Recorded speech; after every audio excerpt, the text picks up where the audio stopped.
to record. Is that okay? You're on mute. It should have started recording now. Thank you. Right, can I hand over to you, Mel? Is that okay? Yep, that's fine. Can you pop the scenario up, please, Danielle?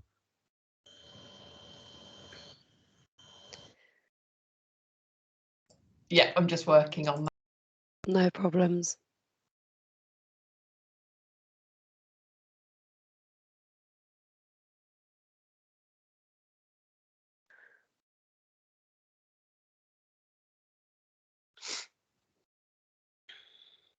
Okay, so thank you for everyone for attending the strategy today. The strategy is in relation to Deacon Wright, 4-year-old little boy, date of birth 1st of the 1st, 2017. I'm just introducing that now to make sure that everybody's in attendance for the right strategy.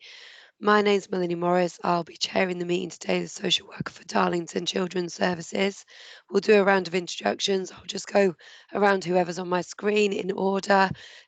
James, if you could introduce yourself.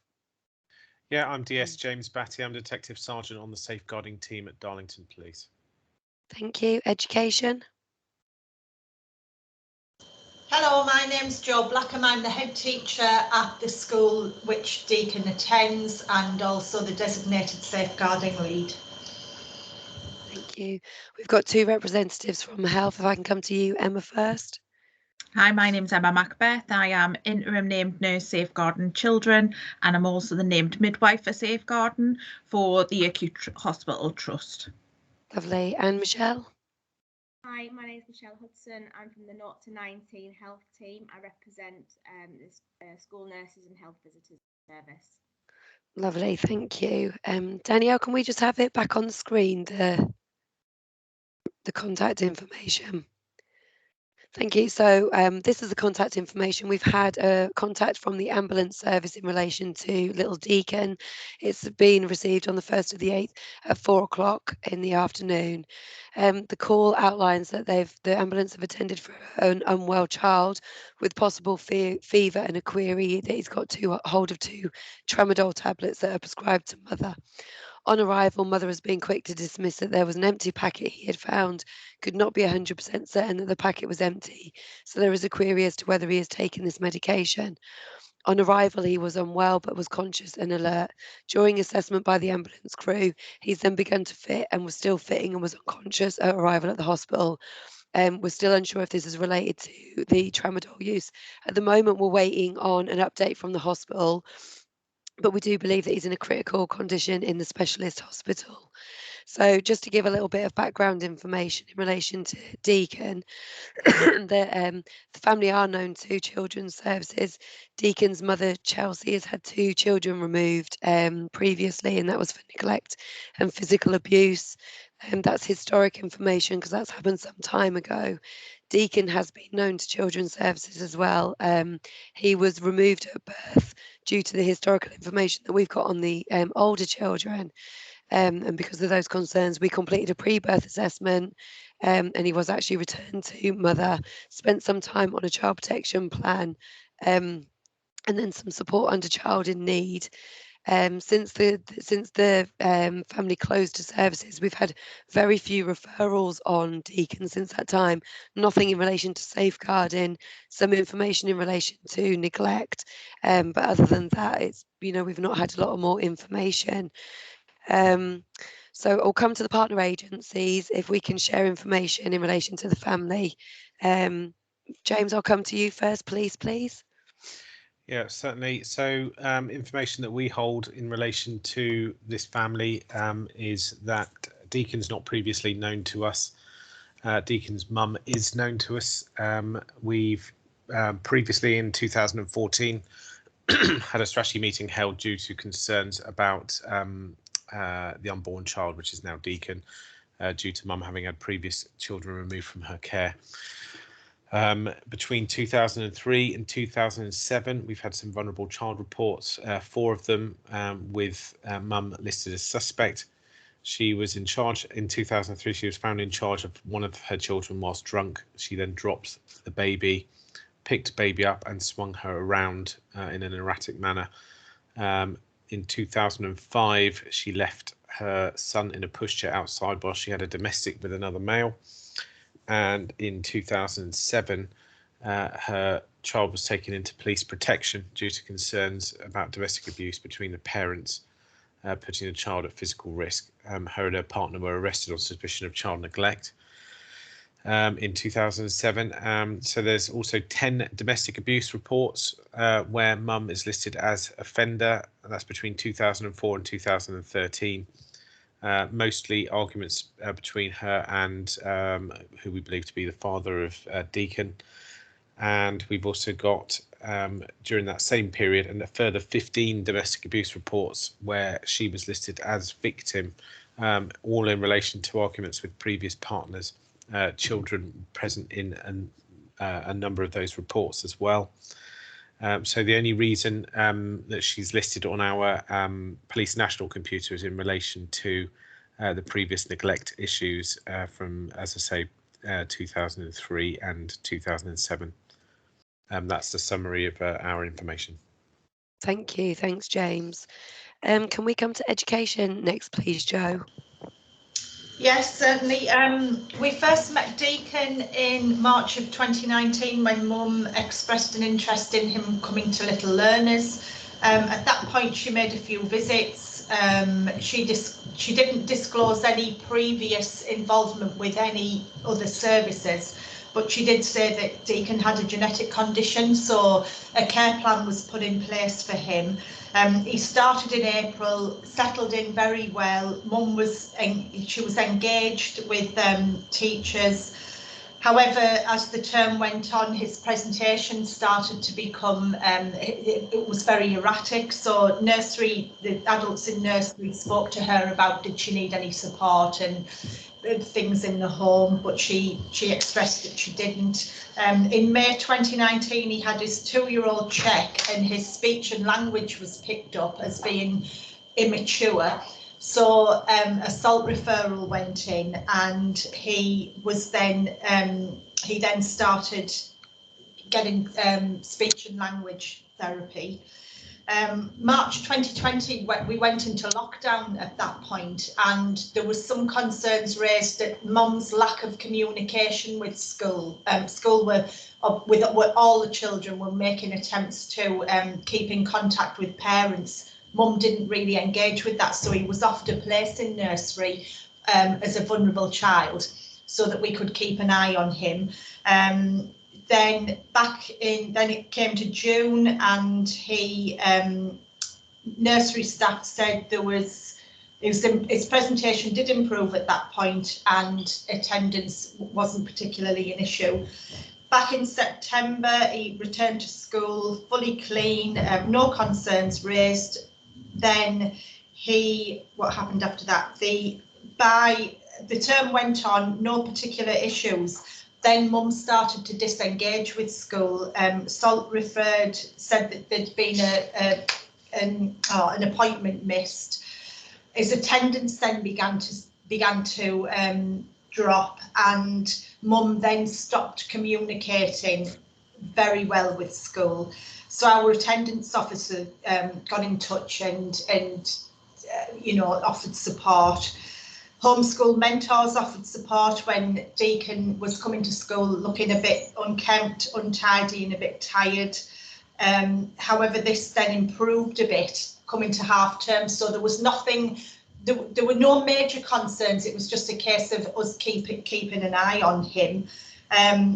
20 broke up from school in July, and then the referral came in. We've got the referral in August that he'd been admitted to hospital. Okay, thanks, Jo. Emma, can we come to you next, please? Yeah, absolutely. Thank you. So from an acute hospital setting perspective and community midwives, we were involved with Deacon at the point of birth around safeguarding process, but coming forward throughout his health and his life so far, there has been no further involvement or safeguarding concerns that have been raised. He has had some relevant attendances within the emergency department, but that when he attended the emergency department, there's never been any concerns expressed or raised during those admissions. Mum, we do know her. historically from attending during some of the domestic abuse issues when she's been injured, and but we've had no further relevant attendances with mum that have been recent since the birth of Deacon. Mum is now pregnant and she's 26 weeks gestation in this pregnancy. She is engaged well so far with the community midwife, so she's seeing the community midwife on all occasions that she would be expected to see the community midwife. She's also engaged with ultrasound scanning that she would usually have at the beginning of pregnancy and then again around 20 weeks gestation. And she was referred to a consultant because she's known that this pregnancy is high risk. She's also prescribed tramadol, which is a strong analgesic that she does take, which also impacts on the pregnancy. So because of that, she also sees a consultant who she's attended. When she's attended with the midwife and had Deacon present, there's never been any concerns about our interaction. They've always been really appropriate and demonstration of a strong loving connection at Deacon. And Deacon's always presented well kempt and appropriately when he's been there in appointments. She does have a care plan from an antenatal perspective, where our scans will become a little bit more frequently whilst we'll monitor the growth of the unborn baby throughout the pregnancy, and appointments will obviously then become more frequent, so we would expect that she would continue to engage well with those. That's great, thanks Emma. Michelle from Health Visiting. So we know that Deacon is registered with the GP at Central Practice. We know that his immunisations are up to date as per the current UK schedule, and that he was open to health visitor Anne Jones and is currently supported on the universal school nursing pathway. Just a note of some significant events over the last 2 years. There's some failed home visits when the health visitor tried to attend. This was in December 2020. Grandma answered the door on the last occasion and said that mum wasn't very well and asked us to rebook the appointment. There was also a telephone encounter in December 2020 where mum asked to cancel the visit that was pre-arranged by the health visitor. And again, there was another previous failed attempt to see Deacon at home with no access to the property. Prior to this, there were another 3 unsuccessful attempts to contact mum by telephone as well.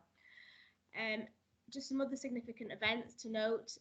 In June 2020, Deacon attended A&E with an upper respiratory tract infection. There were no safeguarding concerns noted and he was discharged with advice. In March 2020, we noted that there had been some outstanding immunisations and GP had requested to mum to update these, and records show that these have been updated. And then in December 2019, attended A&E with a breathing issue, assessed and discharged home. Just some things to note as well from beyond that 2-year significant events, that we know that the health visitor was involved initially with Deacon's care. She attended the child in our care reviews when he was looked after child. Whenever he was returned home at 6 to 9 months, he was seen every 4 weeks by the health visitor as per the protection plan that was in place. And then he was seen in the child in need meetings that followed that particular plan.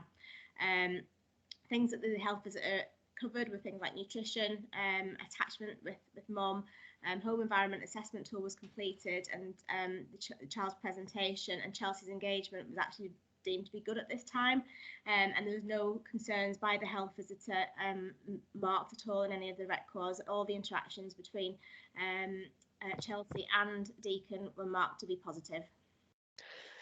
That's great, thanks Michelle. Okay, so I've made some notes as we've been going along. I'll go through the strengths first and then the concerns. If anybody's got anything else to add, just let me know. So some of the strengths and positive things that I've noted are that Deacon is enrolled in attending education, and mum has called the ambulance when he's become unwell. She's not trying to disguise and hide the fact he's very poorly at the moment. He's attended appointments with health, including attending A&E when he's been unwell. She's engaged with school. Mum Chelsea's engaged with school, sharing information in terms of Deacon. She's allowed the sole involvement for his speech and language.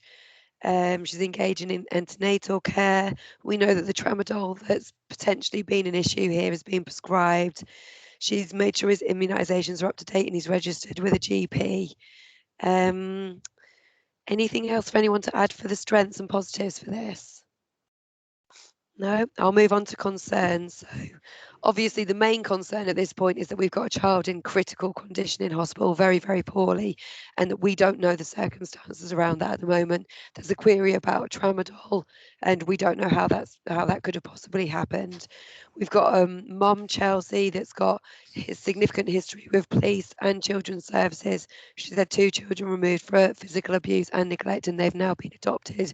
They're not in her care. Joe, you've mentioned the recent drop in presentation that he's been unkempt. I know that that's kind of been a little bit better recently, but it has wavered. There's been a drop in attendance too for education. She hasn't been open about her previous involvement with children's services, which is a clear concern. We've got the failed home visits from health, and no one's actually mentioned dad yet, have we? I mean, we've got no information about Deacon's dad or the unborn's dad or what his level of involvement or who he is. I think that's worth noting in terms of there's been significant concerns in relation to DV.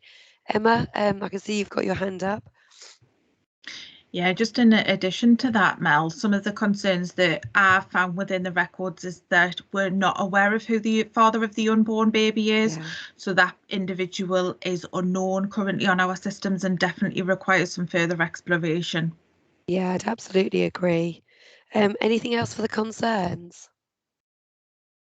Yeah, I just wanted to add that further to that point there about the previous partners and who the parent is.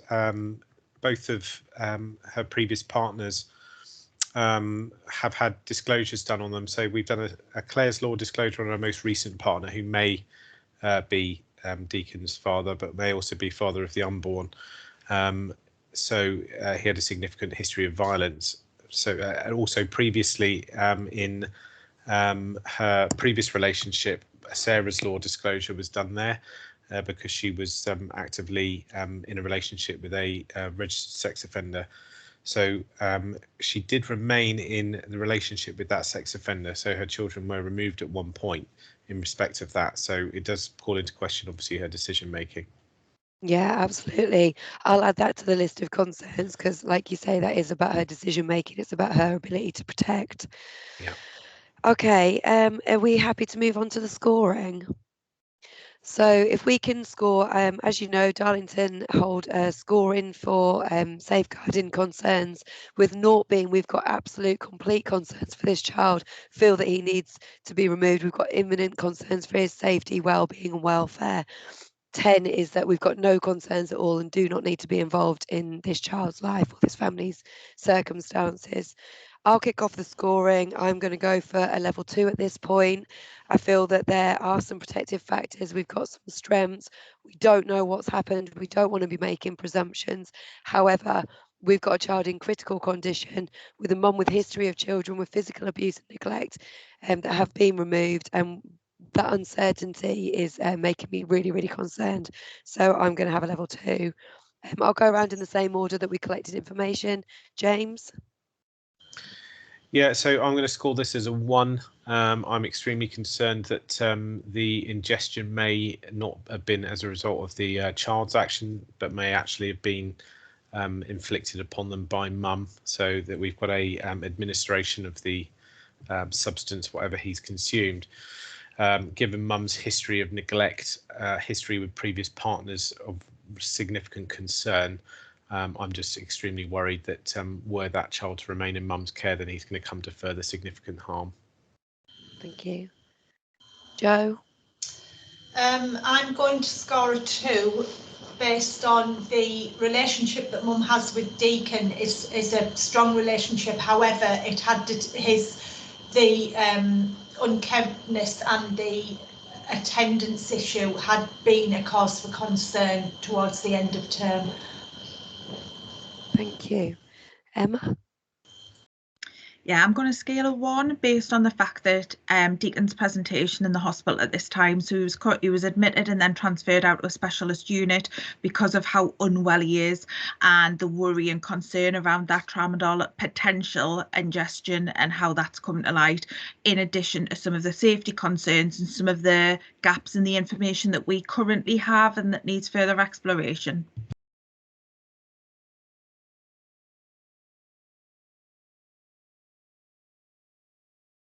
Thank you. Michelle?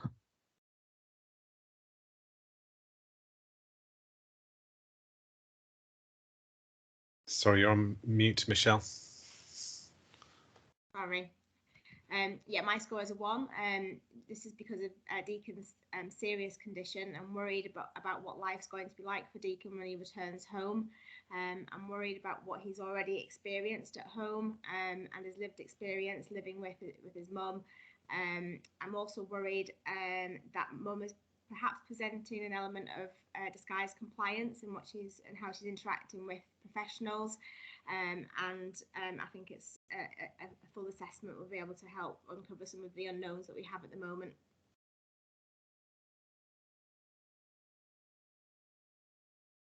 It looks like we've lost Melanie. She should be joining. Oh, she's back.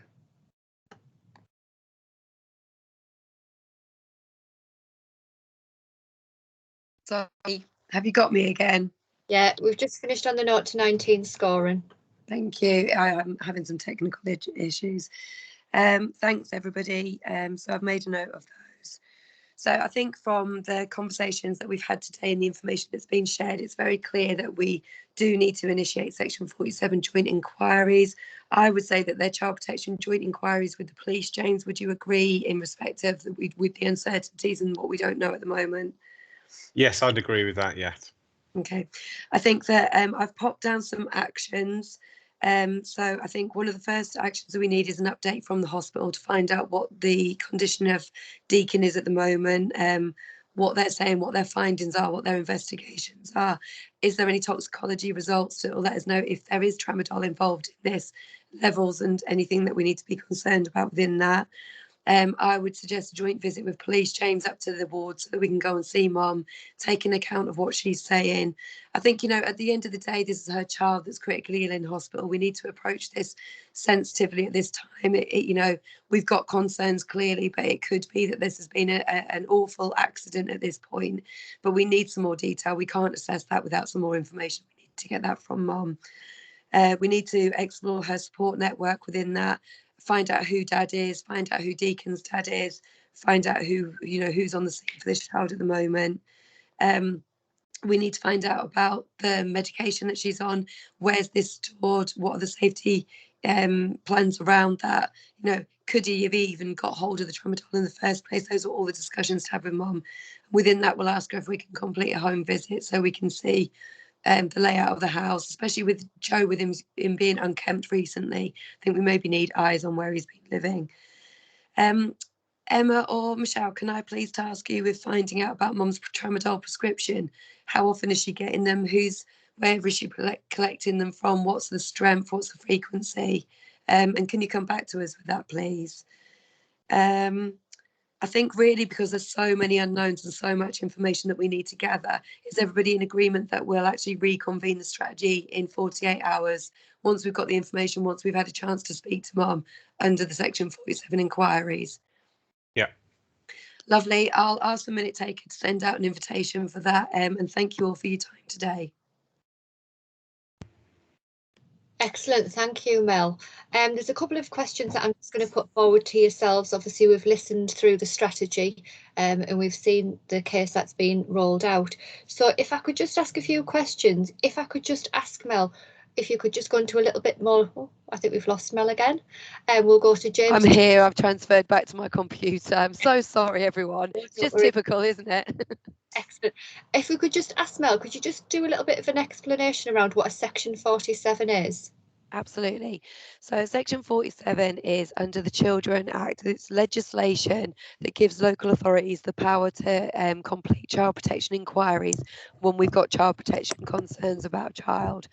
So Section 47 can be a single agency action where the local authority will complete the child protection inquiries individually, or it can be joint with police where there is potentially a criminal aspect. We need to do those inquiries together as jointly.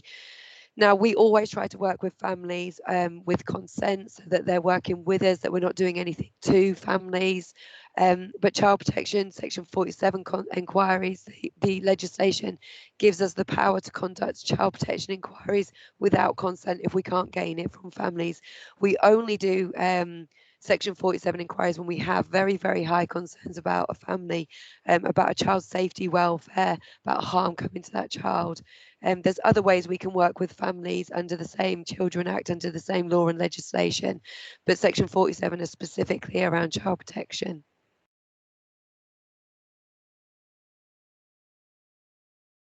Excellent, thank you.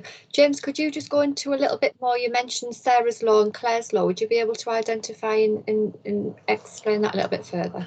Yeah, of course. So Claire's law and Sarah's law are disclosure schemes that are available to us in the police now, where we can effectively make disclosures about people's criminal history or history of concern, depending on the circumstances. So how these have come about is people may be aware of a lady called Claire Wood, who in 2009 was murdered in Salford by her partner, George Appleton. He was a violent, obsessive man with a history of violence against women. And in the months before her murder, she had repeatedly contacted Greater Manchester Police, reporting harassment, threats to kill, and being sexually assaulted by him. She had a panic alarm installed at the home after making an allegation of attempted rape against Appleton, and he was arrested about a week before her death for smashing her front door down. He had told Claire that he had a previous history, but only convictions for motoring offences. Actually, he had a history of violence against women. He targeted them via Facebook and online dating sites, and he served a couple of custodial sentences in relation to those offences. So he managed to get into Claire's home again, despite these measures that have been put in place, and unfortunately murdered her by strangling her and then setting her on fire. He hanged himself in a derelict pub about 6 days later. So as a result of that, the Domestic Abuse Offender Disclosure Scheme, sometimes you might hear it called DAODS, it's also known as Claire's Law, became a national scheme in England and Wales in March 2014. So this law allows the police to disclose to individuals details of their partner's abusive pasts. So it gives those individuals an opportunity to make informed decisions about their relationship, allowing them to escape an abusive situation before it ends in tragedy. That's the whole purpose of it. So the law has two functions, or two threads that you can follow. So the first is the right to ask. So anybody in England and Wales, doesn't matter whether you're a member of the police, whether you're a healthcare worker of some description, or in fact the person concerned in the relationship, can ask police about the previous history of a partner that you suspect may have had a domestically abusive past. That information can then be shared if it's held with the person concerned, so the partner who's not aware of the history. So you can in effect ask on behalf of somebody else. We also have the right to know. So that was the right to ask. The right to know is if police identify that a person is in a relationship with somebody who is has a domestic abusive history, we can proactively disclose that information without them having asked us. So we do this quite frequently, certainly in the Darlington area, where we will contact new or existing partners to let them know that the person that they are now dating or going out with in some fashion has a domestic abuse history. So where an officer identifies that there is a risk, they can complete a right to ask application on behalf of the person, and that doesn't necessarily need to be done with their knowledge or consent. So it's a proactive step on the part of the officers, or indeed any other member of the public, to protect an individual from harm. So where there is deemed to be immediate high risk of the need for a disclosure, then that disclosure can be made there and then by officers if they happen to be there at the time. and all they need is just an authority from an inspector, essentially, in the police to do that. So that law is perhaps one of the most important ones that we have access to, because I think most people would agree that it's essentially it's about murder prevention. So by being able to share information about somebody's past with an individual who's now going out with them, they can make an informed decision as to whether they want to stay with them or not. So following on from that, we also have Sarah's Law, and a lot of people will have probably heard of Sarah's Law due to Sarah Payne being a young person who, in the year 2000, she was only 8 years old. She was visiting grandparents 1st of July that year, and she was playing in a cornfield with her siblings, and she ran through a gap in the hedge, essentially, out onto a country lane, and eventually, when her brother Luke has followed her through the hedge, she's no longer there, and in fact all he could see was a white van speeding away down the lane. That was the last time she was seen alive by any of her family, and 17 days later her body was found by a farmhand about 15 miles away on the edge of a field. She had been brutally murdered and also sexually abused prior to death. So the male concerned for that was a chap called Roy Whiting. He was sentenced to life imprisonment with a minimum term of 40 years for that. Off the back of that, the parents then teamed up with the News of the World, launched a campaign calling on law enforcement to adopt a British version of an American law, which is called Megan's Law. It would require police to make information known about local sex offenders available to the public. The difference is that in the States, they have an agreement where you can essentially know exactly where sex offenders are living within the community. In this country, that wasn't deemed to be appropriate for one reason or another. However, you can apply to the police if somebody is having contact with your child or another child that you're concerned about, and you think that that person may have a sexual abuse history, either with children or otherwise. And you can say that, no, I'm worried about this person having contact with this young child, and I want to know if they've got a sexual abuse history. Now, that information may not be shared with you when you make that call. However, if there is grounds for us to be concerned and there is a history of that, then we can share that information directly with the parents, carer or guardian of that child, so that they can make informed choices about protecting their children. It should be reiterated, really, that with both Claire's Law and Sarah's Law, once we've done those disclosures to people, we then assess what their response has been to that disclosure. Have they made an appropriate response? For example, are they saying, well, now that I know this, I don't particularly want to be in a relationship with them, or I'll be extremely guarded about having contact with this person. I'm worried about them having contact with my children. Making the right noises. If they're not making the right noises, as we call it, then essentially what we can do is share that information again with children's services across the platforms that we have available to us, to say that we're a bit concerned about the welfare of any children in that address, either for a domestic abuse reason or for a sexual abuse reason, depending on whether it's Claire's or Sarah's Law. That way we cover all the bases in terms of safeguarding, which is the whole point of these two laws.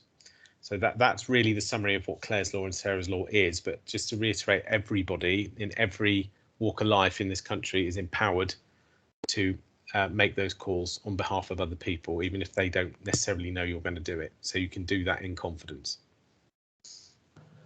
Excellent, thank you, James. Can I also go back to Mel? Mel, can we just talk a little bit more about scoring, because we mentioned scoring within the strategy. Obviously, in regards to scoring, you said naught is, you know, you're really concerned in tennis, and there are cases where obviously they're not as low as that. Could you just go into that in a little bit more detail? Yep, so in Darlington, we use a signs of safety model in terms of being able to put a numerical measure against how concerned we are for a child, and that helps us with our decision making. Other authorities may do it differently. Other authorities also do it the other way around. So 0 is no concerns, 10 is very concerned. So we always have to make an effort to make sure everybody understands what the scoring is. really, like I say, it's just a numerical representation of people's concerns. We don't always agree on the numbers. You know, there was ones and twos in the strategy that we've just held. You know, there might even be opposite ends of the spectrum. What I would say to the people participating in this today is, you know, if you have a different score from someone else, that's absolutely fine. It's about your rationale for that score and your understanding of the family or the information that you're hearing and how you're interpreting that. So obviously, if we had scored at the other end of the spectrum and we were all saying 8s, 9s, 10s, we wouldn't be completing child protection inquiries. We would be discussing how we could move forward in terms of approaching the family to offer early help or potentially a child in need assessment, which is still statutory intervention, statutory support from a social worker, but it's voluntary, so it's about consent with that family. Obviously, because we're doing section 47 child protection inquiries, we're at the level at the other end of the spectrum. We're so concerned about this little boy. Excellent, thank you. And Emma, can I just go into a little bit more information? Obviously we've spoken about an unborn child. Can we just explore that a little bit further? Absolutely. So I work, as I said earlier, with a acute hospital trust, and we have responsibility for community midwife provision and also care within the acute setting. So within this particular scenario, we've said that Chelsea, who is the mum, is pregnant, and so there is an unborn baby to consider. We know that babies are the most vulnerable and they don't have a voice, and community midwives are responsible for care provision from the first booking appointment all the way through until this baby's born, to support in all aspects of holistic care provision, including the transition to parenthood, and then post-birth, following the birth of baby within the postnatal period until 6 weeks postnatal. And we'll work closely alongside the 0 to 19 team, so the health visiting and school nursing service, and when necessary, we work with all of the other organisations that are involved with each individual family, so that care provision is very much tailored to their needs. There's quite a big emphasis because we know that women often don't access routine or frequent healthcare provision unless they're pregnant. So when they come and present in pregnancy, that's one of the opportunities that we have to identify any vulnerabilities potentially for that unborn baby or family, and then to act appropriately and respond proactively to that, so that we can offer support on a line of support basis, as Mel's just referred to. We can offer support if we feel that there's some minor vulnerabilities within that family where they would need some early help intervention, and we have fantastic support services within the areas that we work in where we can offer that support to that family to enable that baby and family to progress through life and eradicate those vulnerabilities.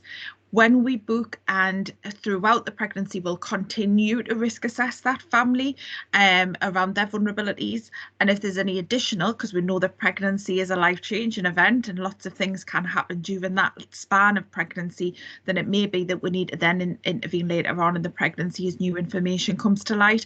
But it's really important that the midwives and professionals who are caring for that family are professionally curious and ask the right questions, and then look at working with the family to see how they can meet their needs and what support can be put in place. In the instances where we're really worried that a baby might be at risk of significant harm, then we would submit a referral or make a safeguarding contact to the children's social care within the local area and identify the worries that we have, so that that assessment can start and commence really early in the pregnancy, and then support and intervention can be put in place throughout the pregnancy to ensure that the baby is safe when born. If in the very rare occurrences there's still a real concern about the immediate risk that's presented to a baby following birth, it may be that we follow a child protection process and have a strategy meeting, as we have done here in this scenario, and then that would progress through, usually in those circumstances, to child protection process, where we work alongside in close work and relationships with the multi-agency team that form around that family to identify the safety and make sure that there's enough safety in place around this baby and the children within that home.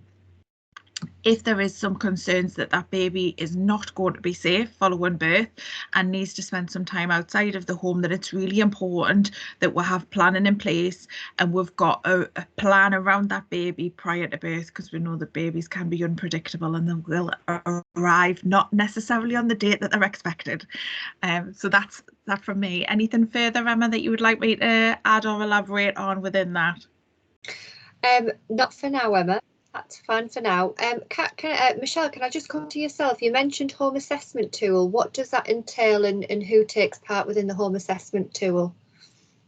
Yeah, part of the health visitor and school nurse's role is to complete a home environment assessment tool. Now that operates in the area that I work in. I work in Middlesbrough.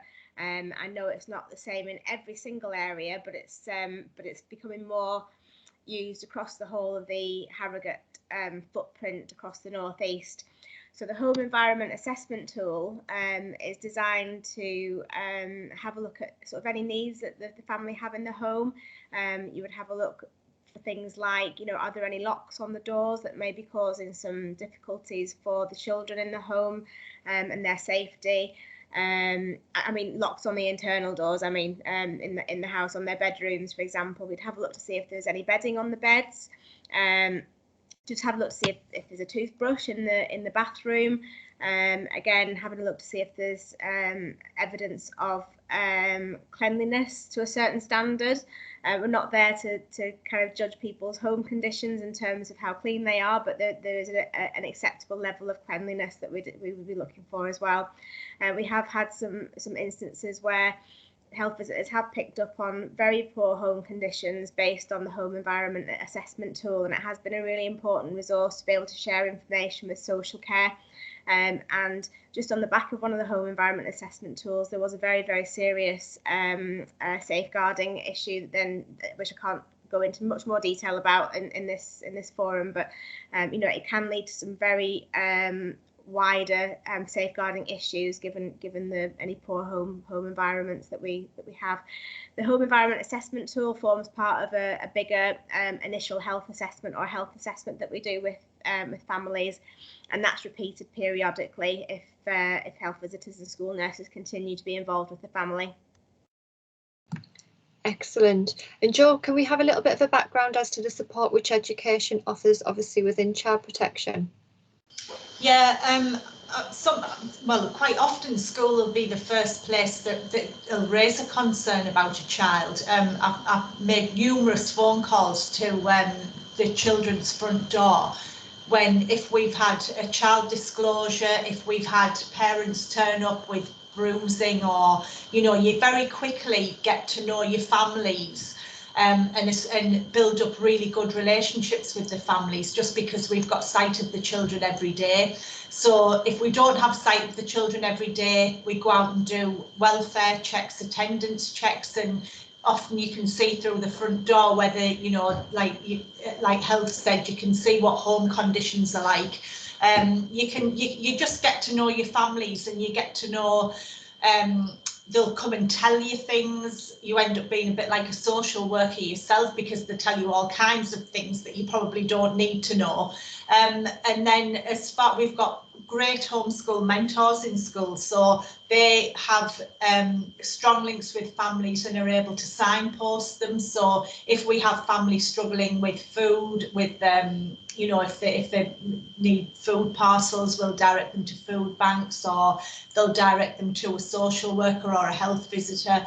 We just have that time sometimes to be able to find out a little bit more than what you see on the surface. And children are a great bank of information. They will tell you lots of things, you know, sometimes not true, but then that's our job to investigate. And people might not know, but there's an electronic system called CPOMS, which I think most schools would have now, and it's an excellent information sharing system whereby any member of staff in school puts any concern, no matter how small. It might just be that you know, Emma's come in this morning, her hair looks a bit untidy, we think she's got head lice, but that over time can build a picture up of a neglect story, say, you know. So teachers are really good at picking up any minor bits of information and making sure that particularly I'm told because I'm the DSL, but that we share all of those concerns. You might pick up family issues, so one teacher will raise a concern that the same concerns raised by another teacher, so you build up that picture within school, and that's all overseen on the CPOM's electronic story, it's like a storyboard. So we are really rigorous in our safeguarding procedure. We have to be so. Excellent, thanks Joel. Mel, have you got a question? It was just to really build on what Joe's talking about there, that, you know, teachers often like borderline social workers themselves, and that's absolutely true. Darlington has a relational model of working. There's some other local authorities have implemented that, and what that means for us is that we work on the strengths of families, we work on building relationships, and we're very much about working with families and children, not doing to or doing for. So we rely really heavily on health and police and you know, education, probation, whoever might be kind of the person on the ground face to face working with those families to gather as much information as possible to implement support. I mean, Joe will laugh because she'll be well aware that she'll come to us with a concern and a contact, and we'll bat it back to her saying, would you mind trying this? Can you go and have this conversation? Have you thought about an early help referral? And really utilising the relationships in the community with our families, because research tells us, and outcome led, is that we are getting much better outcomes working in a relational way with families, being really clear about what concerns are, being open and honest, having those scratchy, uncomfortable conversations, and utilising the relationship that's already there to build upon to help us do our job. So I just wanted to build there on what Joe was saying. Excellent, thanks Melanie. James? You're just on mute, James. Sorry, I just wanted to also build on that from the police side of things as well, to say that, you know, we're well aware that sometimes the first contact anybody has with the safeguarding process is with a police officer who's there at the house at the time, and officers are sort of a jack of all trades as well. And yes, they're a police officer and they have certain powers, but they also, their number one power is communication, and what we can establish from attending and speaking to people and trying to find out what their needs are, what support they need, where we can refer to. So we will also be referring in not just to children's services, but we will also refer to schools. We share information with the schools about domestic incidents. We share information with health about domestic incidents and sexual offences against children. We all work together collaboratively on that front. And one of the things that really we picked up on a previous occasion was around how it can come across as a bit of a shock if police use their powers of protection under the Children's Act to remove a child. It's quite a rare thing, but on occasions, if a child is deemed to be at significant risk of immediate harm, then a police officer has the power under the Children's Act, under Section 46, to remove that child. And that on occasion has occurred within a health setting. And so it's not uncommon that a member of staff may suddenly be confronted with officers attending a ward, or coming into a maternity ward as well, in order to enact those powers and say that that child is being removed from a parent. And it's a very shocking thing for anybody. I'm sure everyone would agree with that, particularly if a parent is not expecting it, because the reality is we've identified that there is that immediate risk of harm. It's not something we just go in and do willy-nilly as a police officer and go, well, we're going to go and do this. It is decided upon and discussed on a multi-agency level. And Emma will no doubt have plenty of experience of this having happened. I'm sure she'll talk about it in just a moment. So for me, I just wanted to reassure people that when officers are attending to do that, they're not doing it for no good reason. It may be that you as practitioners are not aware of that, what that reason is specifically, but the officers will be able to share what information they're allowed to share in order to sort of hopefully still minds and concerns about what we're doing and why we're doing it. So just to bear that in mind, that we'll work as collaboratively as we can with people, but on occasions we have to act, and we have to act quickly. So please don't be shocked by that. Thank you. So yeah, as often as part of that partnership work, and as James said there, sometimes it can be that we will be surprised by officers coming into the department, but as we've said, it's a really high threshold and it's very rare for police protection to be requested, but sometimes it's our responsibility, as it is everyone's responsibility, if we've identified that a child's at immediate risk of harm, whilst it is very rare, for us to then ask for police powers of protection to be put in place so that we can protect that child immediately if we've identified a risk of harm.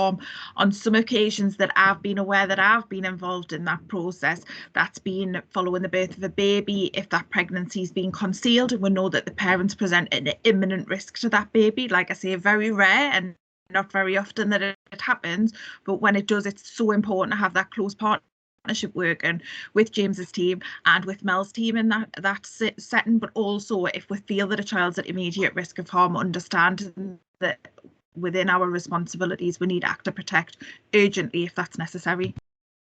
I'll just add actually, Emma, on that note as well, that on the flip side of that, social workers have no power to remove children. So I'll just do a bit of myth busting there. We do not have the powers that the police have. Regardless of how high we can see the risk is, we would have to go to the police and ask them to become involved to help us in that scenario.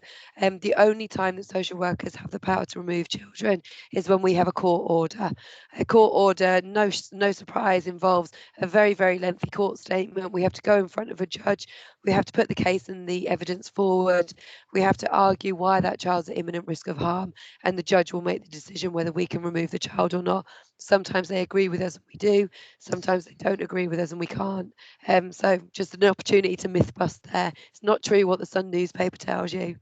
Plus, it can take different forms as well. So when we say removing a child, what we don't necessarily mean is we are taking them out of this health setting where they are clearly safe and being looked after by capable members of staff and placing them with a random family member. What we mean is we're going to be removing the parents in many cases, or carers, or the people who are posing the risk to that child from that scenario. So that could mean that if a child needs to stay on a ward, or indeed stay in school for a period of time whilst we're trying to locate a place where they can go, they will remain in that safe setting. So it's not to say, right, that child's now being plucked out and dropped somewhere else. Sometimes that happens, yes, but when it comes to a health setting, clearly they're usually in the safest place they're going to be, getting the help that they need. So it's more about removing that risk to them by excluding the carers or the person who is at risk to them. So it can take different forms as well. I think that kind of leads a nice little opening there for me to just mention parental responsibility. So every single mother who births a child has automatic parental responsibility. Fathers have parental responsibility if they're named on the birth certificate. Other people might have parental responsibility if they've been to court and that's been awarded by a judge. For instance, a child isn't able to stay with their parents but can live with a grandparent. Grandparent might be awarded parental responsibility. So the local authority and the police and health and nobody else has parental responsibility for a child unless it's awarded to you.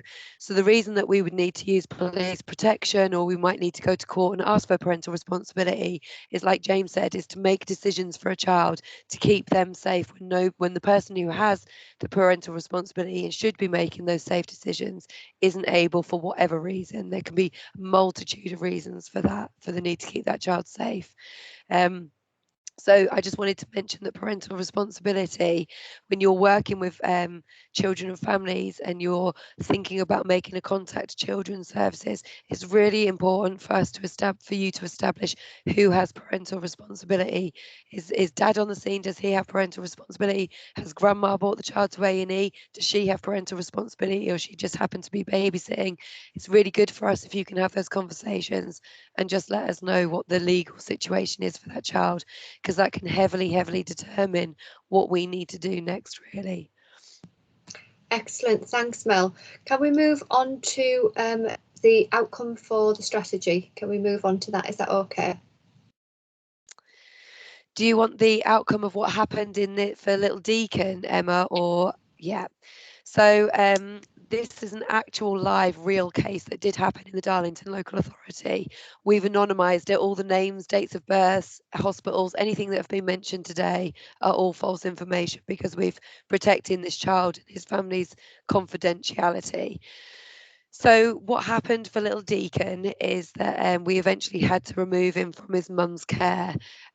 He stayed in a critical condition in hospital for quite a long time, and I think I'm right, Emma, aren't I, that we lost him nearly 2 or 3 times. He nearly died. It was really, really, really, you know, a horrible situation, awful. Mum worked with us all the way through. Chelsea was happy to work with us. We had paternal family when police and I turned up at the hospital because this was my actual child that I was involved with. It was my family that I was working with. Paternal family were very clear that, you know, Chelsea looks after Deacon really well. There's no concerns. They have all ultimate oversight of him. She would never do anything to harm him. And this is just a tragic accident. The hospital were able to tell us from the toxicology results that he had tramadol in his system. We came back together as a multi-agency to reconvene the strategy, and our attention then came to be, well, how has this child managed to get a hold of tramadol? What's been the safety in the house? What's been the supervision? You know, we need more answers. To cut a very long story short, we asked Mum if we could do hair samples. She agreed to that. We sent them off to the lab. Unfortunately for Deacon, they came back to let us know, or fortunately for Deacon, whichever way you want to look at it, the results of those toxicology results were that he had tramadol in his system for a minimum of 6 months continuously at very high levels. They also found that there were indicators of cannabis, amphetamines and cocaine in his system. They were never too certain whether it was in his bloodstream or whether it was environmental and on his hair and things, but he'd clearly been exposed for the minimum same amount of period of 6 months. They were finding samples in his toxicology results and his hair sampling, hair strand testing. So we had implemented at the hospital when we found out he had tramadol in his system. Fortunately, we'd followed our processes. We were under Child Protection Section 47 inquiries. We were working with the police and health very closely.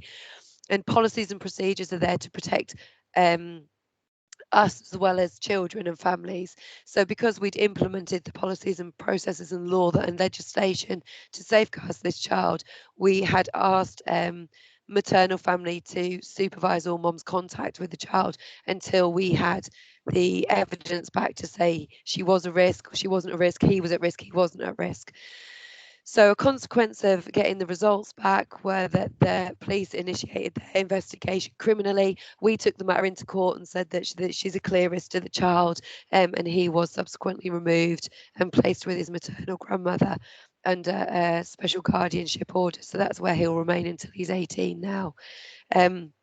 It's just worth noting as well that as soon as we began to build evidence that actually Mum was a perpetrator of harm in this scenario, the paternal family quickly backtracked then and began to tell us actually they didn't have the oversight that they told us they had. Mum wasn't quite the brilliant mother they'd made her out to be. They had concerned about his care, and that actually they did have a high level of oversight of him, but that was because Mum was asking them to care for him an awful lot while she went out partying and was drinking, and they were suspicious she was using substances as well. So that's kind of where we ended up, and he's still with his grandma now. And James, it did go to court. Do you want to talk a little bit about the legal side? Yeah, so to be clear, it went to family court, which is the side that Mel's just been talking about there. That is a different kettle of fish to what obviously we deal with in the police, which is the criminal courts. So we compiled the evidence in the case, obtained everything that we could in respect of what had happened, to try and see if we could draw sufficient conclusion to whether or not the tramadol or any of the other substances had in fact been given to Deacon by his mum, or indeed by anyone else. So that was the whole purpose of the investigation, was to establish whether or not we had sufficient evidence of administering that substance. So after a lengthy investigation, it was about 8 months long in the end, the CPS had all of the information provided to them, and they decided that there was insufficient evidence to prove it at criminal court. Now, I appreciate everybody's on mute, so I won't hear all of the gasps of surprise from people that would have happened. But actually, there's a good reason for that, and that's because when it comes to family court matters, it's held with the civil burden of proof, which is that it's on the balance of probabilities that something did or did not occur. So they only have to say something's more likely to have occurred than not in order to have a finding of fact at a family court or a civil court. For the criminal court, they have to be sure, which means essentially they have to be certain that something happened. And the problem with this particular case was that the CPS said they could not be certain whether or not mum administered the medication to the child, or whether the medication had simply been left lying around and the child had self-administered over a long period of time. It doesn't sound particularly credible when you say it like that, I have to say, but unfortunately they felt that the uncertainty was too great and therefore did not warrant a formal charge at court. I should add that despite that, I just want to reassure people that certainly from a police perspective, we are not all about prosecuting people. We're not all about, can we get this job home at court and get somebody a big sentence, etc., etc. Particularly in the safeguarding arena, what we're about is making sure that children are safe, making sure that they are able to live their lives to the fullest extent that they can. And in this instance, irrespective of that outcome with the CPS, this case is a personal win, because Deacon's been able to be safeguarded. He's been able to be brought up in a more nurturing environment than the one that he was in, and has got a much better chance at life as a result of the actions that we've taken on a multi-agency level.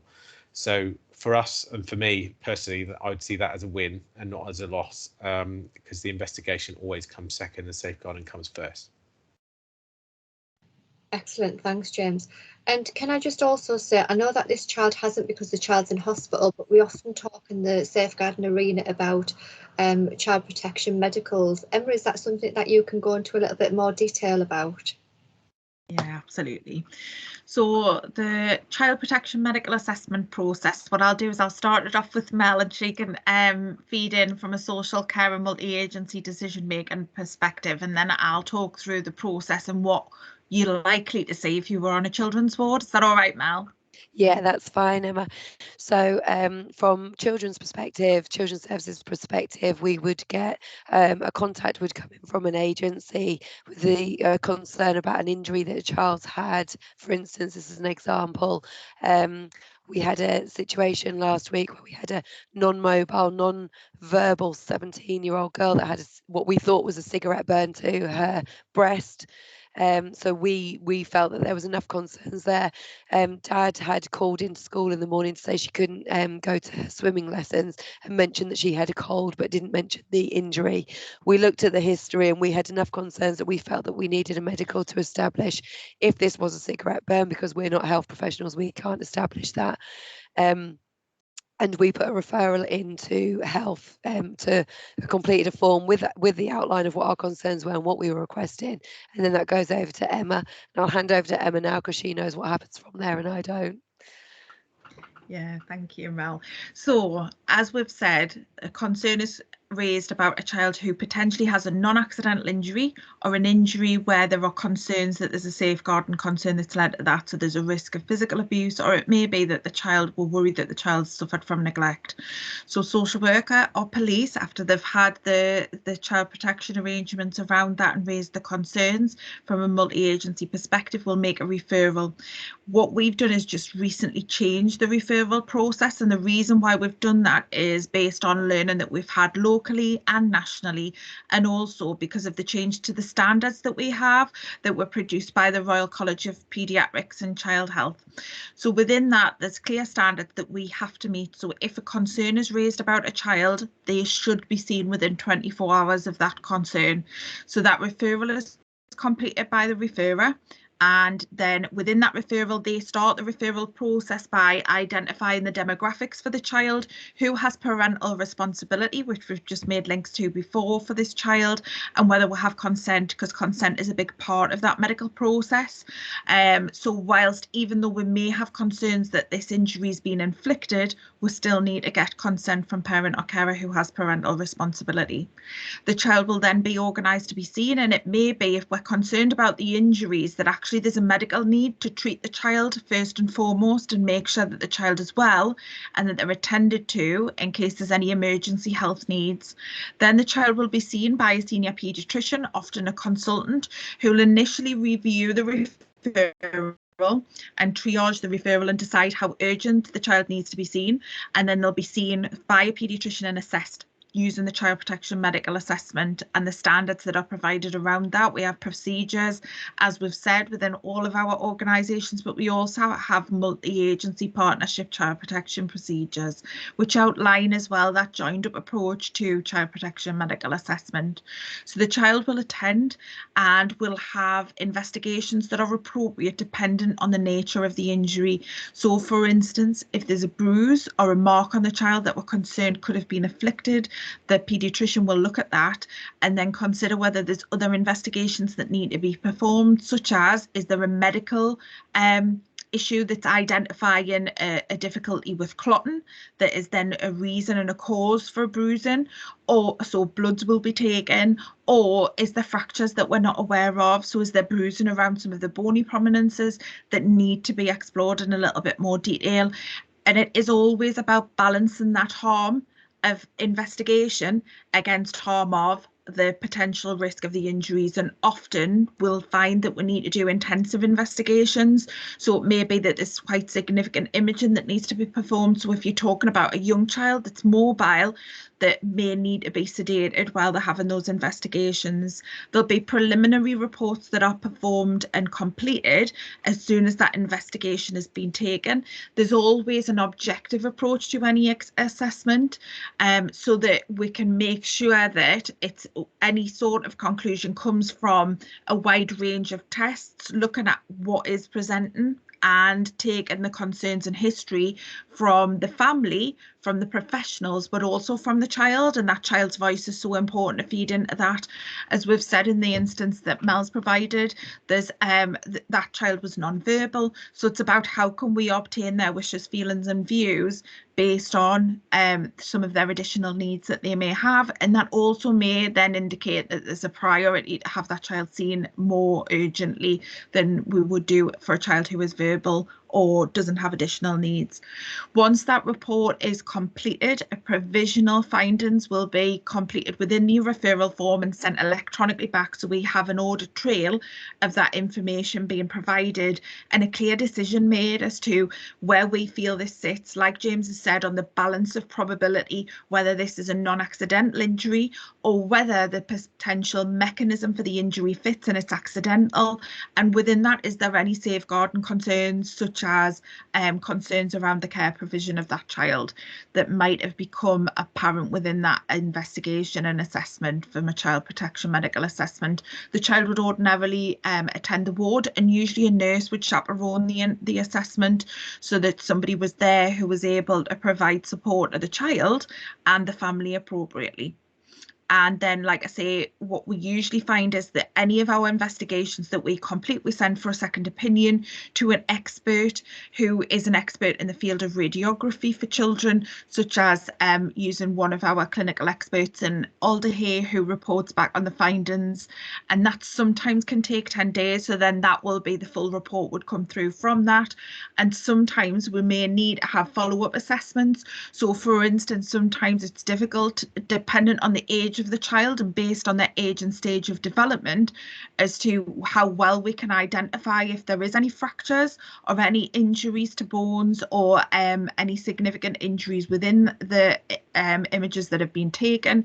So it may be that we need to then do a follow-up, because it's clearer sometimes, because of the ages and stages of development of children, when we identify healing fractures, and that again would then complete a further report in relation to that, and that's shared with the multi-agency team to help inform decision making and safety planning.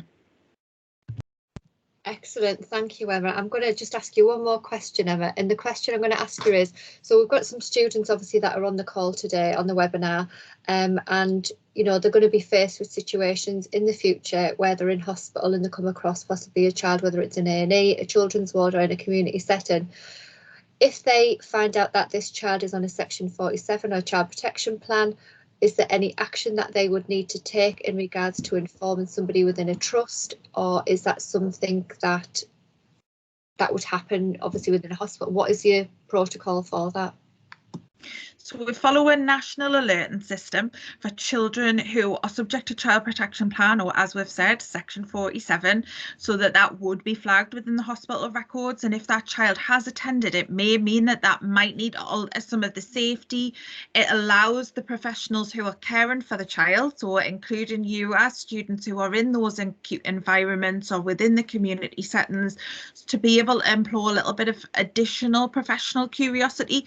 But it also is crucial that we share information with those professionals who are involved from the multi-agency team, because it may mean that family needs a bit of additional support because that child's been admitted, or it may be that if there's safeguarding concerns or there's additional worries about the child and things that need to be put in place, that we need to have multi-agency meeting, and often we'll have a pre-discharge planning meeting before a child's discharged from hospital to make sure we can adapt any planning that's in place around that family, or support provision can be implemented to meet their needs individually dependent on that admission. Excellent, thank you. Danielle, we're going to go to some questions. Do you want to bring forward some questions? Yeah, I'm not sure anything's come through on the forms link, but one of the questions that I wanted to ask that was just some terminology that was used in the earlier case presentation, which was this phrase disguised compliance, and I just wondered if someone could elaborate on that and sort of give us some pointers as to how to recognise that. Yeah, I think that was in my analysis at the end of the strategy. So disguise compliance, we all see it in various different guises. The most frequent way we see it in health visiting and school nursing is when basically whenever parents are saying they will do something and they don't do it. So it's that kind of, you know, if I may ask in a health assessment if they're registered with a dentist, and that question may well be answered yes, and then further down the line, because of other concerns, we find out they're not actually registered with a dentist. There's lots and lots of different ways that that parents or caregivers can sort of display elements of disguised compliance. Quite often that's that they're willing to work with other services, such as drug and alcohol services, and then maybe they're not in for the telephone calls or for the visits that they pre-arrange. Maybe some of my other professionals can make some other examples of disguised compliance in their areas. Yeah, I mean, I suppose when we're looking at domestic violence, we'll have parents that say they're going to access support from Harbour, but then they'll never seem to make the appointment, or the worker, they always miss the worker's call, or the worker never calls them back, or there's always an excuse. So essentially, disguised compliance is when on the surface it looks like families are engaged in the support and the plan that we're implementing and that we're asking them to work with us, but actually nothing progresses because they don't actually seek the advice or take the steps. There's always a reason or an excuse why they haven't been able to do something that's been asked or they've agreed to. And from a school point of view, we very quickly get to know our parents and those who will tell us things. They tell us things that they think we want to hear, and what they don't realise is that actually we're having lots of conversations with lots of other professionals that tell us they're actually not doing what they're saying they're doing, and then that's grounds for alert immediately. So again, working in partnership, can't get away with it. And I think also as well, you'd be surprised, or the people we work with are very surprised that we actually all do talk to each other all the time. So, you know, I went to a meeting the other day and parents were very shocked that school was in the meeting as well, and they didn't think it was anything to do with school, what's going on in their child's life. I mean, it's obviously really important to be able to have all agencies involved to build up a bigger picture to see what life's like for the children and really feel what the lived experience is for this child. They often are really, really surprised that we're all actually talking to each other and we're all communicating information together. One of the questions I've had is, from a health perspective, how do you get into safeguard and what is the route to safeguarding? I think Emma and Michelle, you can answer that one. Yeah, so I'm happy to go. Yeah, go on, Michelle. Go first, Emma.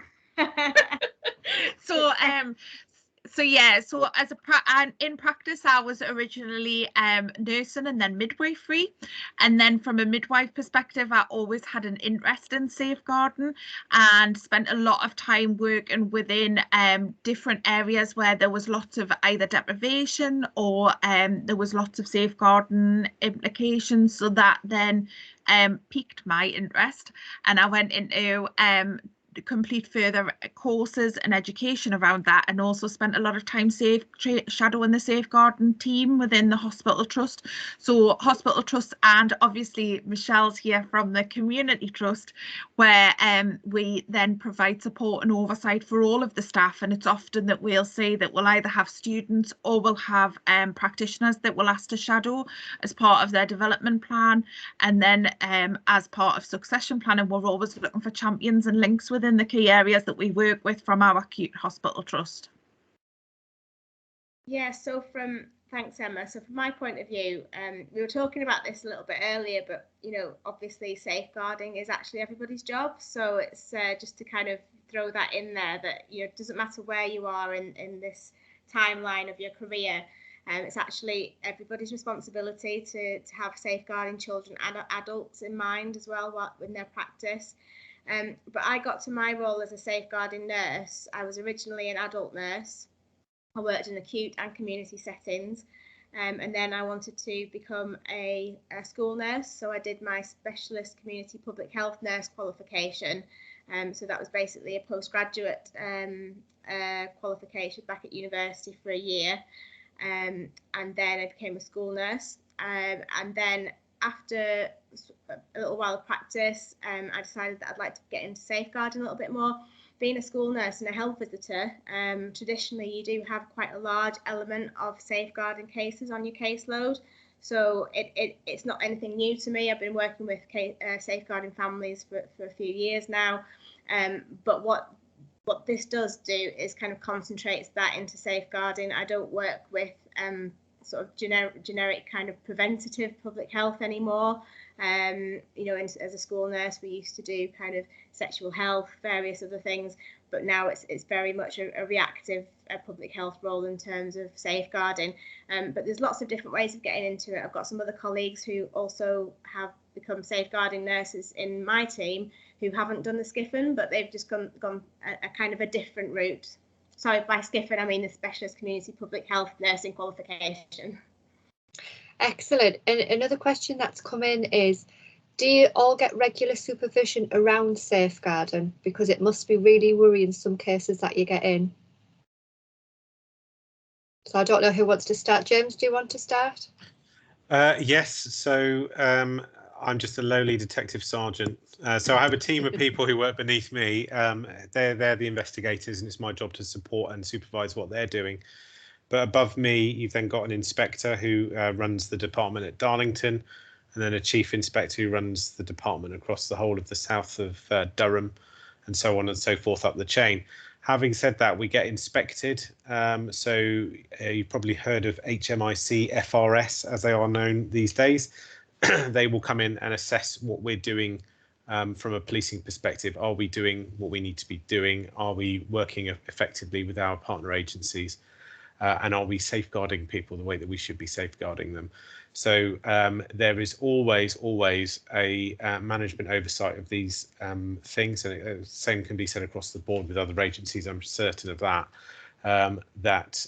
We will, on a executive level, meet as well regularly in order to discuss issues, problems, developments, training, learning, and priorities, policies, etc. all gets discussed on a very significantly high executive level across the board, to make sure that we're all working towards the same goals and we're all on the same page, looking at the same sort of issues, but obviously from our own agency perspectives. So, I mean, that's perhaps the best thing about safeguarding from my perspective as a police officer. You can, to start with, you can be quite closeted in terms of what you're dealing with day to day, and then it's when you come into the safeguarding arena that you realise just how big the picture is, and what a significant role everybody has to play in it, regardless of where they work. So yes, the oversight is there to make sure that we don't simply drop a ball at some point and somebody else doesn't pick it up and run with it. Excellent. Enjoy yourself. Yeah, we work as a team, so as far as that shared knowledge is really important in school, and on a daily basis we'll catch up with each other and discuss families, discuss individual children. That's every day, most hours of every day, I would say, because that's my job really, is consumed with safeguarding throughout the week. And then as far as kind of, it can be quite, on a professional level for supervision, I am offered it through our trust, and I can go and speak to you know, a counsellor or have that kind of professional dialogue with somebody about the cases that we've seen. But generally, I think because we're so well supported in school with each other, and we have that shared discussion, it's not very, and I don't think I really see some of the things that health see, or that the police see, and social workers. You know, we are kind of on a different level really, so I will be quite shielded from some of the really probably grotesque things that other people see and know. And what about yourself, Michelle? Yeah, supervision is really important. We have supervision every 3 months. We have a supervisor who is trained in delivering supervision sessions, and they're group sessions. So we all would bring a case. Every session, one person would bring a case, and we'll discuss that case. And it's very much facilitating somebody to be able to understand what the problems are and how they can overcome that, and how they can build on their own solutions really for that particular problem with their case, through other people's experiences and expertise. We also have one-to-one supervision that's available with our specialist safeguarding nurses, which is really important as well, because you inevitably do hit a brick wall sometimes with some of the cases that you're working with, and you kind of feel like there's no way forward. Sometimes you feel like you want something to be progressed or escalated, and you don't feel like everybody else has got that same gravitas in what they're doing. So it's really important to get an understanding of that, and then your safeguarding supervisor can help you to escalate that where necessary. I will say how important it is, because it can be a very emotional job. It can be very difficult to hear some of the cases and some of the harms that come to children, and I think it is, you know, you do get sometimes you do get cases that just get to you, and they just sort of trigger something that makes it very difficult for you to be able to see the wood for the trees. So that safeguarding supervision allows you to put into perspective, be able to talk about it to somebody who also will be able to help you understand and help you with the solutions, but also as well be able to put it in that, maybe in that little box that lets you then go home at night and be able to get on with your evening. Excellent. And Mel? Yeah, so social workers access regular supervision from managers. We have team supervision as well, where we'll talk about difficult situations that we've come across. You can ask for extra supervision from supervisors when you need it.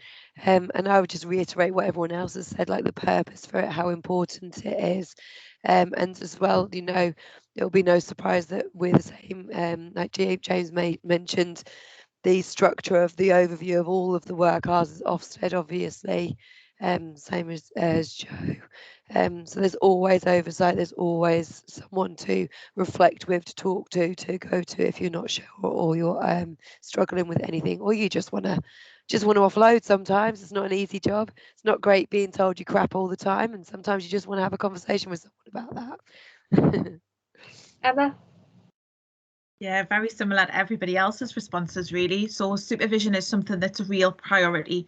We're always available in the safeguarding team to provide advice, support and guidance, and often that leads to requests for individual supervision on a one-to-one basis based on what's being seen on the ground by practitioners. So we deliver as a team supervision to the various staffing groups that will encounter safeguarding within their practice, and that's something that we measure because we feel that it's so important, following a reflective model and having that opportunity, as everybody said, to be able to kind of offload and also identify some of those really tough situations or circumstances that we're seeing and where we feel that we need some support in dealing with that. So the safeguarding team are always on hand to deal with that, and similarly also providing that option for restorative support or to help and to deal with some of the difficult things that are being seen in practice. We also, as a safeguarding team, as Michelle said, also access our own supervision and support, because again, it's really important because we see it as quite a focused element within our role, and that's always there. It's clearly seen as a priority, and we support each other as well as peers, but as well as having that oversight and structures around us, and as you will all know, CQC, who will monitor the provision of that as well. Excellent. Mel, can we go on to lessons learnt from the case? Yeah, so in this situation, because Deacon's mum, Chelsea, had children previously removed that went on to be adopted, were not placed back in her care, there was a lessons learned exercise because we wanted to understand how we'd got to a situation where children were removed, not returned, adopted, and then a baby placed with mum, and then for 4 years before anything went wrong, and then obviously there was this really, near-death experience for this child. So that involved an outside agency coming in, collating information, completing a chronology, looking at all of the data, all of the interactions, all of the assessment, all of the work. And then we all came together in a multi-agency forum. There was loads of people attended, and it wasn't an exercise in blame. As being part of that exercise, I can honestly say that it felt scary at the time, but actually when it was all concluded, it felt really good. It was very reflective. And I suppose, like as with every single serious case review, every single lessons learned, the main thing that came out of it was communication.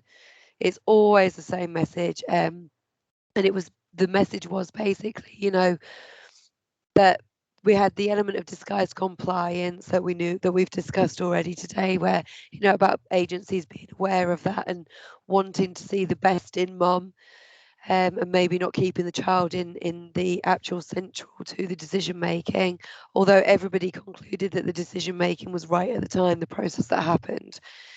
We talked about especially health and children's services talking more regularly, because I think during the lessons learned it did come to fruition that there had been some communication that couldn't have been, maybe wasn't as clear as it could have been.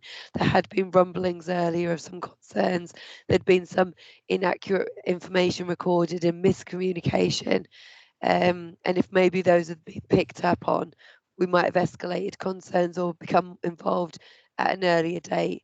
I mean, the bottom line is you cannot predict what happened. You cannot account for someone's decision making to purposely give their baby tramadol, give their child tramadol, and take the risk with that.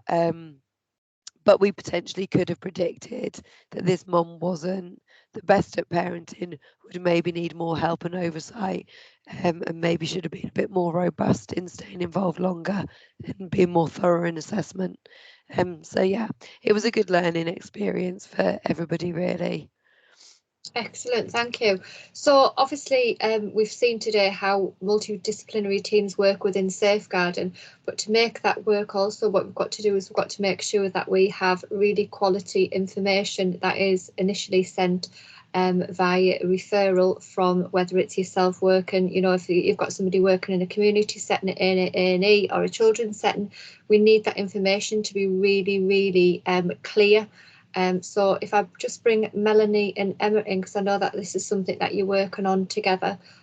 So if you'd just like to go over that, you know, the requirements of really what quality information is needed, really.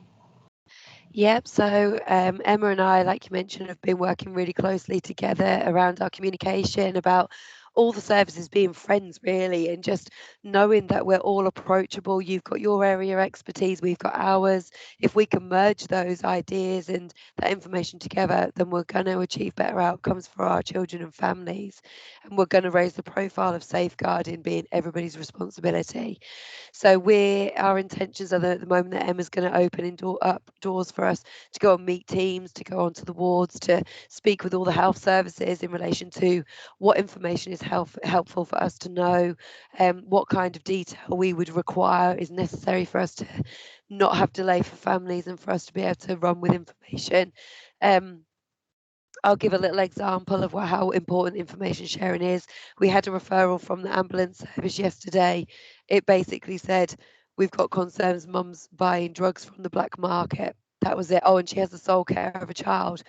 We didn't have a date of birth for the child. We didn't know the gender of the child. We didn't know where the child was. We didn't know what the rationale behind this, the evidence for buying drugs was. We didn't even know why the ambulance services attended. So we went back and forth all day to health.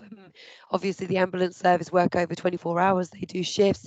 The worker had gone off shift and wasn't available for us to ask questions. So some poor admin person ended up having to run around the hospital to find out where this mother was and what the problems were. We eventually got to the crux of it, and we were able to outcome our decision making. But you know, it caused delay all day in just trying to find information. So as I mentioned earlier, you know, parental responsibility is important for us to know.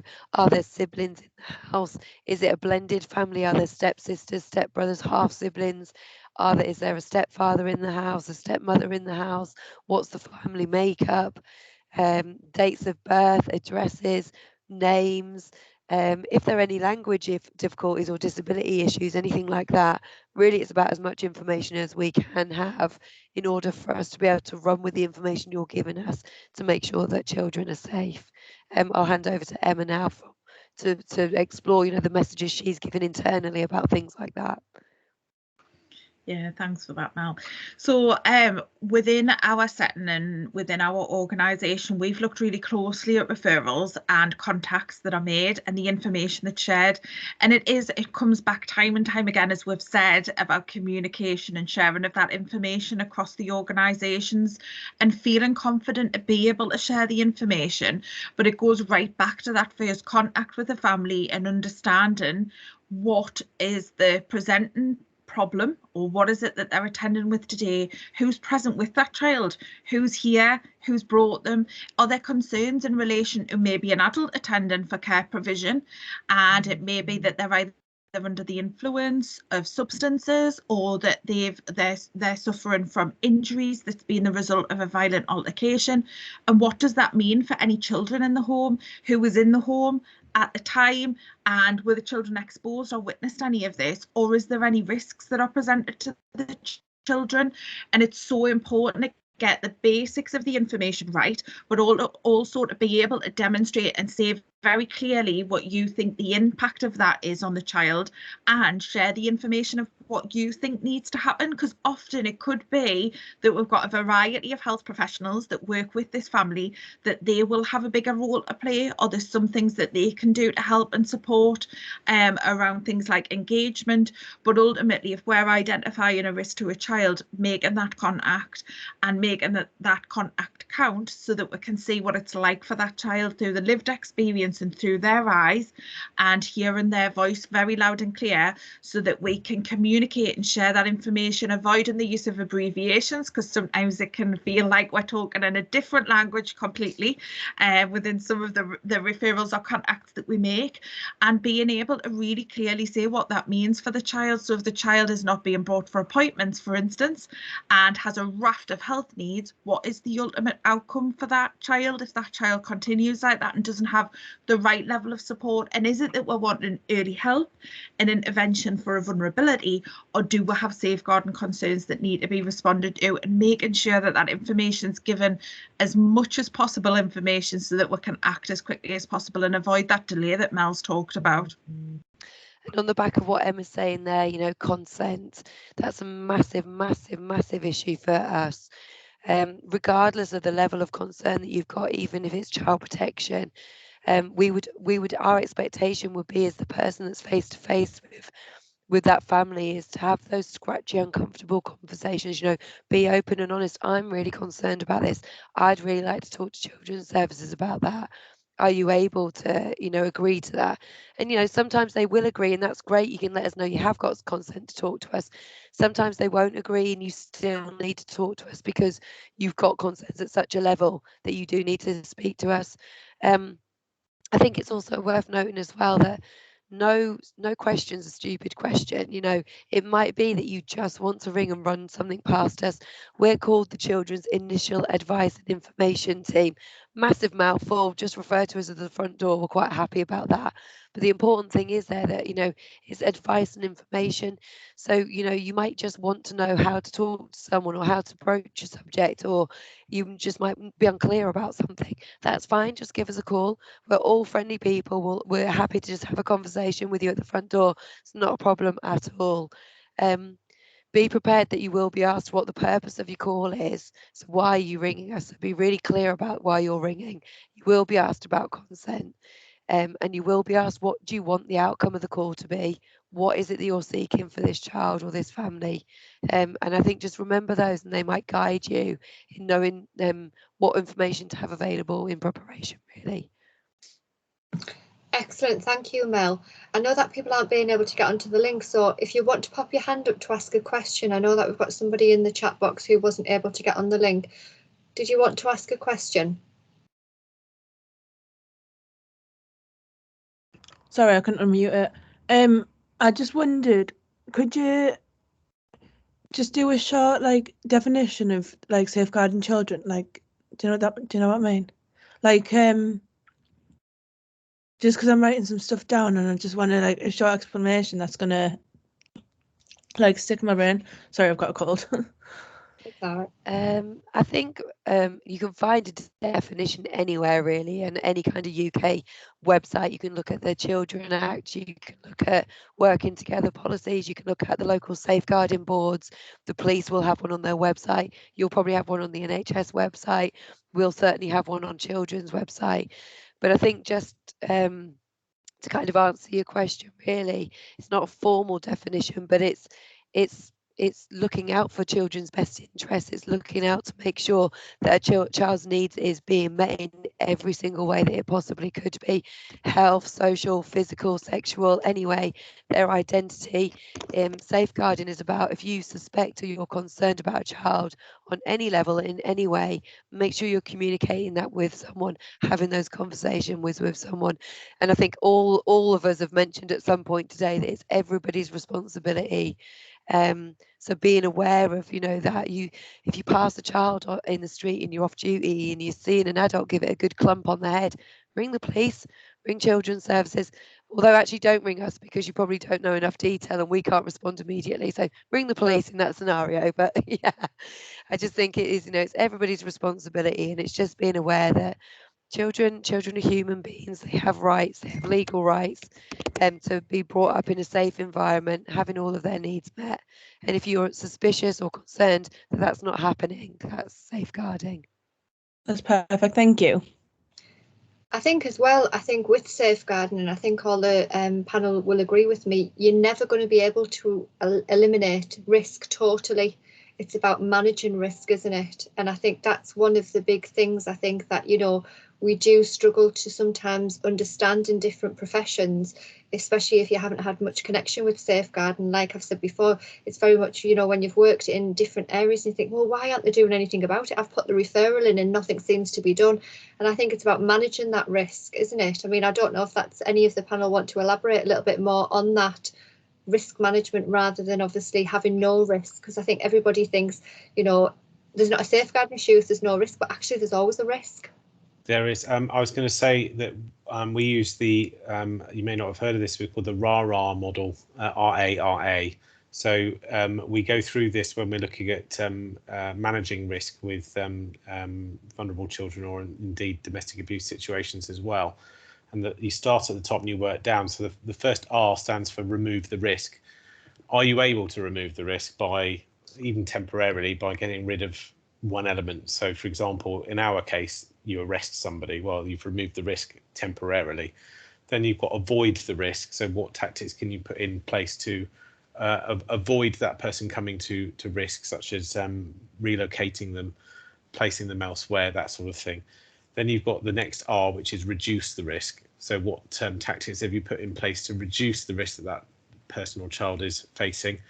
And then you've got the final one, which is accept the risk, which is that there is going to be an element of risk, because as human beings, we face risk every day. Every time you get in your car, you accept that level of risk. When you're driving to work, we have to come to a point where we can accept that a child or person is at risk from the actions that they take themselves or that other people may take for them in future. So at some point we have to have an understanding of what that risk is and whether it's at an acceptable level or not. Have we done everything we can to reduce it as much as possible? Can I continue with that? You'll see on my wall there the continuum of needs indicators, and every head teacher in Darlington will have that on their wall, because that's our risk assessment almost, where if we feel that any child is at risk, we would go and use that as our it's just a risk assessment, colour coded, and you know straight away that if you're heading for the orange, the yellow section, you would try and put things in, we would try and put things in place ourselves. Once you're moving into orange and certainly red, that's when the warning bells go, and you then seek advice from Children's Front Door, from health. That's the indicator. And whenever I'm on heads meetings, that's always in the background. So that's our continuum of need. I think from a children's social work perspective, it's about being proportionate as well, you know. So you become aware in A&E that Johnny's going to school, but he's, you know, missed a lot of school. He's late every day, or he's early. He's, you know, there's lots of days that he's not going in. You know, for us, it's about being proportionate. Yes, that's a risk. Yes, that's a concern. However, Johnny is going to school. He is enrolled in school and he's attending most days. It's about, you know, looking at it proportionately. I think sometimes common sense can go out the window, or sometimes we can forget that people are human beings. And if you put yourself in that parent's shoes, you know, how would you feel about a social worker calling you out of the blue with no warning that someone was going to raise a concern about your parenting? You know, whether that concern is valid or not, I think it's about having those scratchy conversations with people, being open and honest about what you're worried about. You know, if little Johnny is in A&E for a sore foot when he should have been at school, and it comes out that, you know, he always goes into school after 10, you know, don't be afraid to have those conversations with mama. You know, does that not impact on his education? You know, are you talking to school about those? Do you think you need a bit of help? Is there something going on in the morning that makes morning routines difficult? So I think it's about being proportionate, using some common sense, and understanding that we all could be referred to children's care.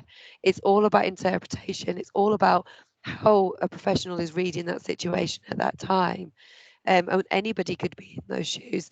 Obviously, there's the extremes. I'm not suggesting that we're all going to go around harming our children. There are extremes, but there's also the grey areas where it's really not clear, and where you really have to come from it from a person-centered view and be able to put yourself in that family's shoes, and, you know, and really see and hear what's going on. Excellent. I don't know if anybody else has got any questions. If you just want to raise your hand, or if you want to type it into the box at the side, if you don't feel comfortable talking, I'm more than happy to read it out for you.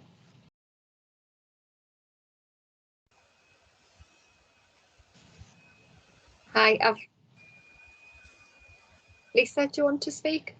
Yeah, I just wanted to ask what happens with the unborn child? Does that go on to a child protection plan? Sorry, my signal went a little bit there. I'm not sure I heard the question. Sorry. So, Lisa, if there was a concern in relation to this unborn baby and that we thought that there was enough worries in place that we felt that the baby would be at risk of significant harm following birth, and yes, during the pregnancy there would be a strategy meeting and there'd be lots of support and intervention work going on around that, but also that would then progress to child protection conference. So Mel, just for your benefit, the question was, if there was an unborn baby, would we have a child protection plan for that unborn baby? Oh, thanks, Emma. Yeah, absolutely. Everything that Emma said, that's absolutely right. You know, children's services, it's that, you know, the baby might not be physically there, but we understand that that baby still has needs. And while mom's pregnant, we would, you know, the expectation is mom's going to be taking care of herself to make sure that that baby's developing as it should and has every best chance when born for life and a good life. So yeah, absolutely. Thank you. Is there any other questions? No, that seems as if we must have covered quite a lot of the questions, obviously, in our scenario and what have you. Well, thank you so much for attending today, and thank you so much for our panel. That was absolutely fantastic, and I hope everybody's gone away with at least one learning outcome from this webinar. I will be sending out some feedback forms, and on the return of the feedback, I'll be sending out some certificates for CPD. So thank you so much for joining. Thank you.